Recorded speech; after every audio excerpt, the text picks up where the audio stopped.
how's it going? I am Eric Casey, and I'm doing a follow-up video on my previous video, hashtag where is the fair use, regarding YouTube's copyright policy and all that kind of stuff, because there's been some progress to it. Right now, in fact, at the recording of this video, May 2nd and into tomorrow, May 3rd, apparently they're having some meetings regarding the copyright laws and stuff, and basically they're discussing it. And this website, which I have up with me right now, right next to me, that you can't see, but I will post a link like right here or whatever. But the website takedownabuse.org is providing a opportunity for us to send in messages and stuff like that directly to the people involved with these copyright stuff, and so you can get your voice be heard. However small or big your voice can be, I want to talk about, I want to make the case regarding copyright. I have a list right here of some things that I want to mention regarding copyright, because I think they're important stories to tell regarding the copyright. Basically, the case I'm trying to make to you guys, if you are watching this video, or whoever else, regarding copyright. A common thing that I hear that many people, actually, many content creators like myself hear regarding companies and why they use copyright so much, is because when we upload a video using their content onto YouTube or whatever, whether it be a song, movie, footage, song or footage, whether it be cartoon, live action, or music, they are claiming that we are stealing from the industry. We are taking money from them by doing that. And I am here to try to make the case that that is not the case. That's not happening to you guys. And in fact, we are providing a free promotion for your content. The first story that I have here is regarding to a video game called Tomb Raider. I have it on the PlayStation 4. This is the game that I'm talking about. And the reason why I want to bring this game up, and I also have a couple other games, very, very similar stories, but anyway, I was kind of on the fence about this game. I was paying attention to it, I was following it, I was curious about it, because I've seen a bunch of trailers at E3 and all that stuff, and the game looks really good, but I wasn't sure if I wanted to get it or not, because at that point, I have never played a Tomb Raider game before. I was just like, Tomb Raider, cool, I've heard of it, and this remake version actually looks really, really good and fun to experience, but I was just on the fence about it. I held out on it, and what I did was I watched these guys called Video Games Awesome, which is a streaming show on Twitch, and after they do their live show, they upload it onto YouTube.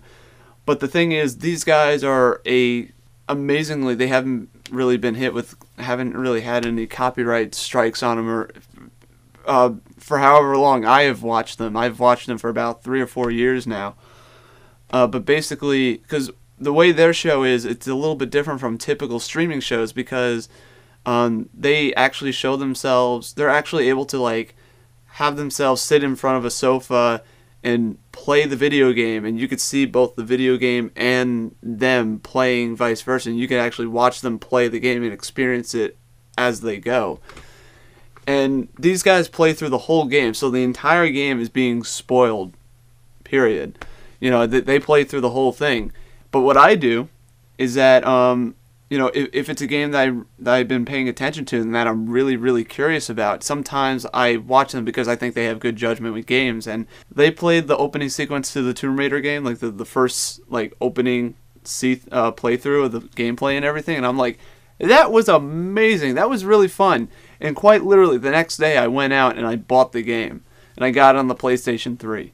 $60 down the drain, but it was worth it. It was a really fun game. I'm really happy that I bought it.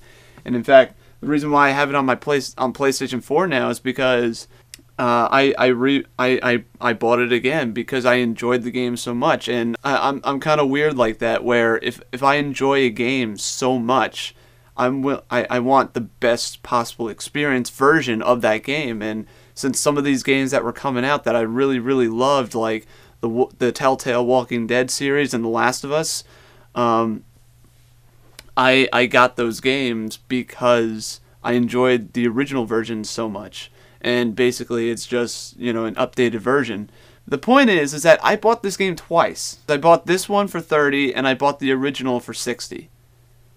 $90 to you, Square Enix, you're welcome. The Last of Us, I did the same exact thing. I watched, that was another game that I was sort of on the fence for. Wasn't sure if I was going to get it or not, and I watched, I was hearing all the reviews and everything. The game's freaking amazing, you gotta go buy it. And once again, I watched the beginning playthrough of Video Games' awesome show of The Last of Us, and literally just by the opening sequence alone, I was blown away by it. You guys that have played The Last of Us know exactly what scene I'm talking about, and I'm like, that was incredible. Stop in here, and I went out literally the next day and bought the game. And in fact, that game, The Last of Us, that turned out to be one of my favorite games of all time. In fact, my senior in school, I was a filmmaker. I went to school for filmmaking, and I based my senior project on that video game. A lot of the ideas and the story and concept, I based it off The Last of Us. Not only did I bought the PlayStation 3 version, the previous console version, but I bought the PlayStation 4 version, the remastered edition, for $50. So The Last of Us, I spent $110 on top of the DLC that I got in both in the original game. I bought Left Behind for the PS3, and that was like $20, I think. So I spent technically $130 on The Last of Us. I'm sure not everyone does that, but I'm sure there's some crazy people out there like me that are, you know, willing to repurchase a game. And Tomb Raider, but I can guarantee you, Tomb Raider and the Telltale Walking Dead series, I would not have those games right now if it wasn't for those guys. If I didn't watch those episodes on YouTube. It's free promotion for you guys. It got me to get the game. The content that we make helps your content get noticed. Going to the movie side of this, Doug Walker, who is the nostalgia critic and kind of started up this Where's the Fair Use thing, he said in his video that he gets emails from like producers and some big name guys. Some of the videos or movies that really have shot up in popularity are because of his reviews. It's because of his reviews. He gives the example of The Room. I was a dedicated nostalgia critic watcher at that time, and I remember when that episode came out, and I'm like, The Room, what the hell is this? And he went through the review, and it was freaking hilarious. And then it basically, I remember that was like the jumpstart of like the bad movie craze. It was really funny. A lot of people, that's when I started noticing like reviews of these bad movies, like Birdemic. Any film made by the Asylum guys, The Room. I'm seeing people like these other reviewers like JonTron, YourMovieSuck.org, doing movie reviews on these same movies because of how bad they were and hearing the different opinions on it and stuff. But the point is that us doing these reviews, whether you agree with the opinion or not, we are bringing this movie, or whatever we're talking about, to the spotlight. And however way we do it, whether it be in a parody or a dead serious talking to the camera like what I'm doing now with hardly anything going on, this is free promotion for you guys. It's a transformative work. It's not the whole video isn't your entire film from beginning to end. It's just certain segments, but we're talking about the whole thing. It's a transformative work. And I believe that transformative works are as simple as a simple music video. Taking two bits of taking footage and a song and just combining them together. I believe that's a transformative work.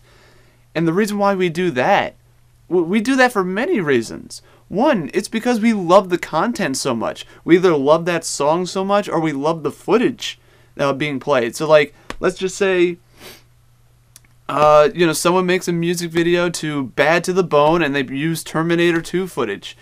The reason why we love that so much The reason why someone would do that is because they love that so much and they wanted to do their own take on it instead of, doing just ripping it from the movie.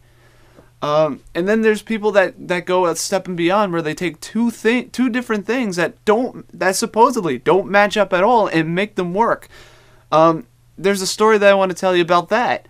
A little while back, I did a movie review on the movie Twilight, the first Twilight movie, and I was showing my friends the review and everything in college.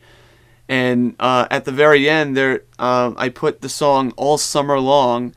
I forgot who the artist is, but we were trying the song. We were trying different things. We were smoking funny things, making love out by the lake to our favorite songs, sipping whiskey out of the bottle, singing all night summer, singing "Sweet Home Alabama" all summer long. That one.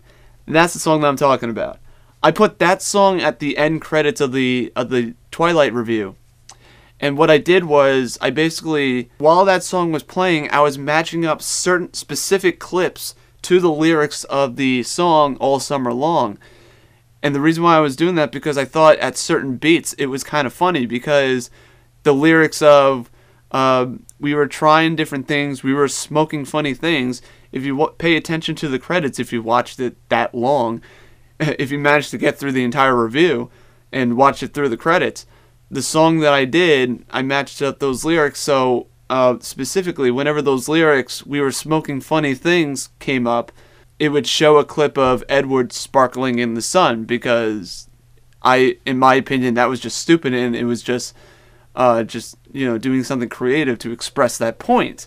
The point that I'm making with this is, it's expression. It's to express yourself, for one thing, to give your opinion out there and everything, and not. What can I honestly say? I mean, it's a transformative work. Even my friends, when they watched it, I'm like, that song should not fit with Twilight, but yet somehow you did it, and how did you do that? That they were really surprised at how clever that was.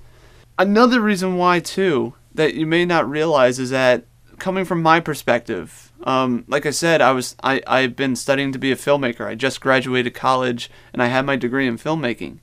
Some of the reasons why I did movie reviews back then, high school, college, was because I was just experimenting. I was just trying techniques, filmmaking techniques, editing techniques, whatever. Every movie review I did, I motivated myself to challenge myself with a specific complex edited joke in the movie review, and see if I could actually pull it off creatively, to see if I could pull these off. Like, I would write in the script and be like, okay, is there a way I can do this? And I would see if I could figure it out. And if I could, I would put it in the script, and I would actually do my best to execute it, and so forth. And in the 3 reviews that I did, every joke that the complexity jokes that I did, in Valhalla Rising, I did the decapitated head on a spike, where I used motion to animate his mouth and match up to the words of my friend's voice, who provided the voice for Hef, the decapitated head on a pike. We did that. The Twilight review, the credits, and my probably most complex joke was in my my Happening review, where basically I made a "Where's Waldo" joke, but I changed it up where I said "Where's Shyamalan," because it's a kind of a joke in the parody film world, where whenever M. Night Shyamalan's involved, it's always, okay, where's M. Night Shyamalan's cameo? Where is he? Because he shows up in mostly all of his movies.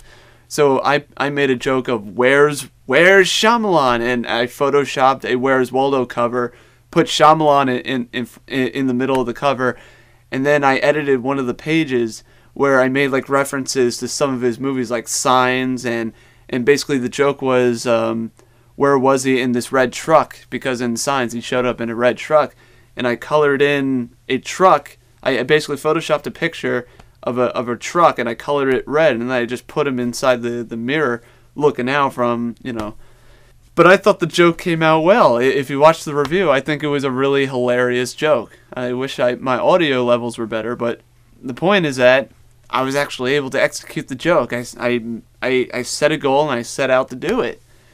I mean, just recently the Oscars were under scrutiny because there was complaints that there's a lack of diversity in Hollywood. Now, I don't personally believe that there's a lack of diversity in Hollywood. I just think it's Hollywood's too beneficial to the already established, and it's extremely. I wish there were more opportunities for people to get noticed. People like me, because I am a filmmaker pursuing a film career, and that would be nice if I had more opportunities. And one of those opportunities that I see has great potential is something like YouTube, a place where you can showcase your talent and your ability to either make films, edit films, whatever. And that's what some of the content that we are creating are doing. Not only do you have the opportunity to showcase yourself and build an audience in the whole thing, but it's also a case where you, the companies, you're complaining that, we're taking money from you and everything. Why not, for the big YouTubers, why not make an offer? Give them an opportunity. If you want, if you want to like jump on the bandwagon and see if Doug Walker wants to join a company, and you provide resources and he can make content for you, and there could be that. Not speaking for Doug Walker and saying that he would do that, but I'm just saying the opportunity is there. It's just some people prefer to be indie, prefer to be on their own. But I'm just saying there are people out there that may jump at opportunities, big and small. If you see that this guy has some ability in what he does, why not take it? Why not take a chance? YouTube has so much potential to be able to showcase people's ability to make films or edit films, whatever. And that's, you could see that through their work, whether they were a cinematographer or an editor. The content that we put, the actual professional content that content makers like myself who try to provide, we're doing it because we want to showcase what we can do and experiment and try different things. Take this content at our disposal and try to do something with it, whether it be a song that we really, really like, or footage that we really, really enjoy, or vice versa, and see if you can combine it together. The reason why I say that is because I believe this is where the companies may hate me forever. The reason why I say that is because when I put down my cash, like I was saying before regarding to the video games, $30, that's how much it was worth, or $60 when I originally bought it. I paid for that. I just got this recently, $80 right there. I believe that when I put down my cash and give the concessions guy the money, equivalent exchange $80 out of my own hard-earned cash for something that is worth $80 supposedly, I believe I own this. When I do that, this is part of my property now. This is mine. This is mine. I own this. This is part of my property now. This, the book, and everything provided in it, the Aliens disc, the Alien movie, Aliens movie, Alien 3, etc., etc. All this. This is mine. I own this, companies. You would not let me... You don't make this, so I cannot own this. Okay? I own that. This is my property. And so I feel like, since this is my property, I feel like I have the right to do whatever I feel fit with it. I should feel that I can do whatever I want with it. Once again, same logic. Here's my capture card. I bought this. I own this. This is my property. I should feel comfortable enough to be able to do whatever I want with this. I could throw it on the ground, stomp on it. I could use it to however way I see fit. Because I own it. I paid for it. Why would you not make this if you would not let me allow to do it? Because how do you think how do you think I got how did you think I copied the footage? How do you think I can get footage from here? I used my capture card. Why would you make this for people to spend money on and get if you won't allow us to use it to how we use? Why would you make it? It doesn't make any sense to me that we're allowed to get capture cards to capture footage. However way, whether it be a video game or movie, we can use this to capture movie, video game, anime footage, whatever. You're putting it out there. You're giving us the tools to do this. On top of that, again, this is our property. The people that possess this stuff, this is our property. I didn't pirate this. I know that's another popular thing that people say, that companies say, that you're pirating and blah blah blah blah blah blah. I don't pirate. I don't. Maybe music. I will admit that from time to time, if there's a song that I really really want and I can't afford it, I will download it, and then at a later date I will buy it. But I'm a weirdo like that. I'm willing to put in the cash at some point. But for the time being, because I want that song or it's just not provided, I will download it. But that's as far as it go. When it comes to movies or freaking video games or anime, it's all out of my pocket. Well, sometimes out of my dad's pocket, depending. But since I have a job now and everything, it's mostly been my money. I want to be a filmmaker. I don't want to rip off the company. I don't want to rip off the industry. I'm passionate for video games. I'm passionate for movies and anime. I don't want to rip off the industries. I'm putting in the cash for the stuff that I own. Pirates, the pirate community, that's a community. It's a small community. I don't truly believe that everyone, including myself, is pirating stuff in the amount that the actual pirate people are doing. Like, they're pirating everything. Those are people that are getting everything. They're getting movies, video games. I'll admit it, they are. But it's a small schmizzed, amount. It's not everybody else, and it's not the people that are uploading stuff on YouTube. Well, it's not everybody. It's not like me. I'm not doing it because I'm pirating the footage and I want to make money off of it. In fact, I don't even want to monetize my YouTube content. That's another thing. I don't want to monetize my YouTube content. I think it's kind of weird doing that. And also, I just don't trust YouTube anyway with money. I just don't. Just based on the history and everything. I don't trust it at all. Period. End of story. I don't want to deal with it. I believe YouTube, it should be like a Patreon thing. People should be sending you money because they want to. Like, I just want the option. YouTube, if you monetize your video, doesn't matter. You're making money off of it. And I don't feel I feel that's kind of weird. But I'm doing what I can. It may seem like I'm just jumping on a bandwagon here because I haven't really made any videos in a long time. Close to a year now that I haven't uploaded anything, and it's because I just don't have the motivation to.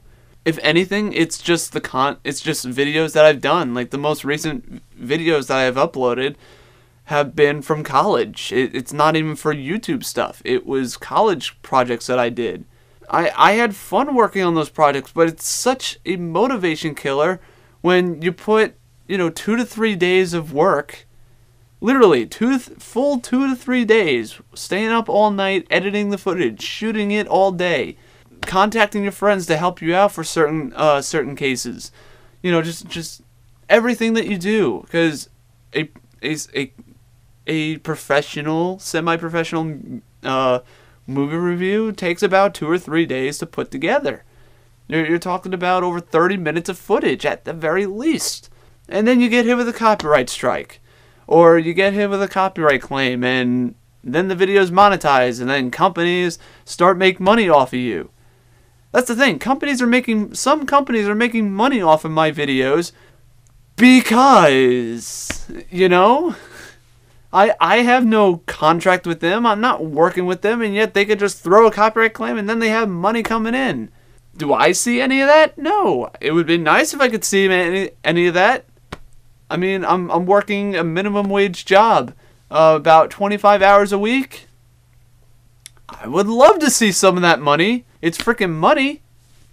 Money that I could use. And it's like, whatever. Because I'm not gonna, I don't have the balls to fight it. I don't want to fight. I would have to fight the companies, and I don't want to do that.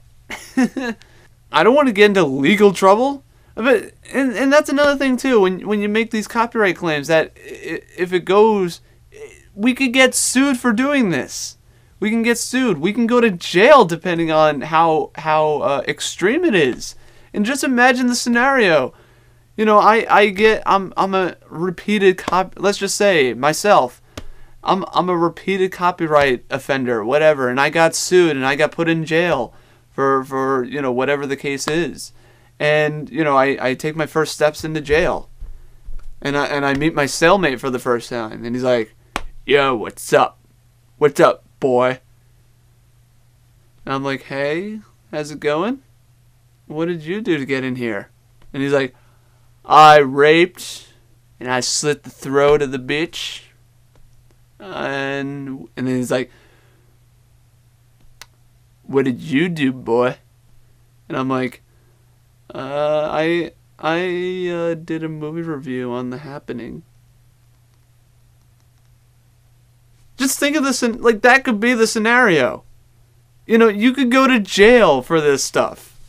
I mean, it's ridiculous.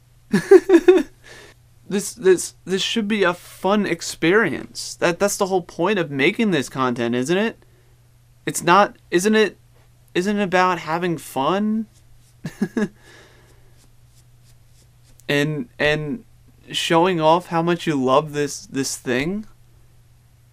Is it all about the money? Is that why you make so many different Blu-ray DVD copies? Why is it just strictly about the money? That's it? You don't have enough money, so you need more?